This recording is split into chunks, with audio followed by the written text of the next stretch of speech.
Personal branding 2026 میں کیوں ضروری ہے؟ اس کی سب سے بڑی ریزن یہ ہے کہ اب فری لانسنگ پلیٹ فارم کے اوپر آپ کو پروجیکٹس لینا بہت ہی زیادہ کمپٹیٹیو ہو گیا ہے، اور اس لیے کلائنٹ کو اپروچ کرنا بہت ہی مشکل ہو گیا ہے۔ لیکن اگر آپ ایک رائٹ اسٹریٹجی کے ساتھ اور اپنے پرسنل برانڈ کے ساتھ کلائنٹ کو اٹریکٹ کریں تو بہت ہی زیادہ آپ کا اسکوپ بن جاتا ہے۔ میں اپنی ہر ویڈیو میں کہتا ہوں کہ ڈیجیٹل پروڈکٹس کریٹ کریں، تو اگر آپ کا پرسنل برانڈ ہوگا تو ڈیجیٹل پروڈکٹس جو ہیں وہ بھی آپ کی اچھی سیل ہوں گی۔ یعنی کہ اگر آپ کو کلائنٹ سے فری لانس پروجیکٹ نہیں بھی مل رہا، لیکن آپ کی کوئی بھی فیلڈ ہے اور اس سے ریلیٹڈ آپ کی ڈیجیٹل پروڈکٹس کریٹ ہیں، تو آپ ان کو بھی سیل کر سکتے ہیں۔ تو پرسنل برانڈنگ میں سب سے جو امپورٹنٹ ہے وہ سب سے پہلے ہے آپ کی ویب سائٹ۔ آپ کی اپنی ایک پرسنل ویب سائٹ ہونی چاہیے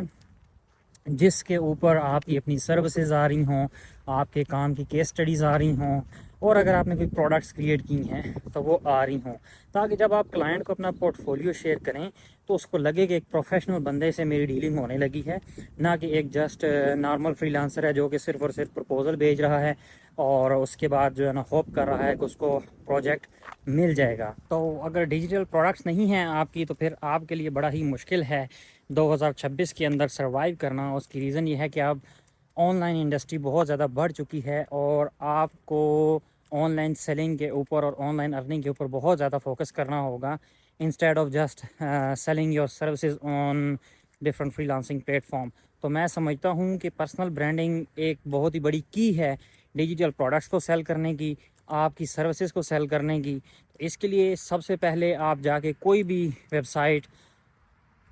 ڈیزائن کرنے والا کوئی بھی ٹول سیکھیں یا کوئی بھی ٹیمپلیٹ پکڑ کے اس سے اپنی ویب سائٹ بنائیں، اور اس کے اندر آپ اپنی سروسز اور اپنی جو کیس اسٹڈیز ہیں یعنی کہ جو پرانے پروجیکٹس ہیں ان کو لازمی ایڈ کریں، اور پھر ان کے لنکس اپنے کلائنٹس کے ساتھ شیئر کریں۔ اور اگر آپ ڈیزائنر ہیں تو آپ کے لیے اپنے پچھلے پروجیکٹس کی کیس اسٹڈی بنانا بہت ہی ضروری ہے۔ اس کی سب سے بڑی ریزن یہ ہے کہ بہت سے ڈیزائنر جسٹ شو کر دیتے ہیں کہ انہوں نے یہ کام کیسے کیا، بٹ اپنا جو پروسیس ہے یعنی کہ جو تھاٹ پروسیس ہے وہ شیئر نہیں کرتے، یا وہ یہ شیئر نہیں کرتے کہ انہوں نے اس کام کو کرتے وقت ان کی تھنکنگ کیا تھی۔ تو یہ بہت میٹر کرتا ہے کلائنٹ کے لیے کہ وہ یہ جاننا چاہتا ہے کہ آپ نے ایکچوئل میں یہ چیز ڈیزائن کیسے کی ہے یا بنائی کیسے ہے، یا اس کے پیچھے آپ کا تھاٹ پروسیس کیا تھا۔ تو اگر تو جسٹ آپ نے ایک ویب سائٹ ڈیزائن کی ہے اور اس کا فائنل ورژن آپ نے دکھا دیا ہے کلائنٹ کو، تو سم ہاؤ کلائنٹ ایکسیپٹ کر لے گا، but most of the time وہ آپ سے یہ کوسچن لازمی کرے گا کہ آپ نے اس کو کیسے بنایا ہے۔ لیکن اگر آپ نے ایک پوری کیس اسٹڈی بنائی ہے جس کے اندر آپ نے پرابلم آئیڈینٹیفائی کی ہے، اس کا سلوشن بتایا ہے، اور اس کے بعد جو ہے نا اس کے اندر جو اپنا ڈیزائن پروسیس تھا، چاہے وہ یو آئی سے ریلیٹڈ تھا چاہے وہ یو ایکس سے ریلیٹڈ تھا، اگر وہ ایڈ کیا ہے تو پھر کلائنٹ کو لگے گا کہ واقعی ایک ایسے بندے سے میری بات ہو رہی ہے جو کہ پروفیشنل ہے اور وہ جانتا ہے کہ اس کو کام کیسے کرنا ہے۔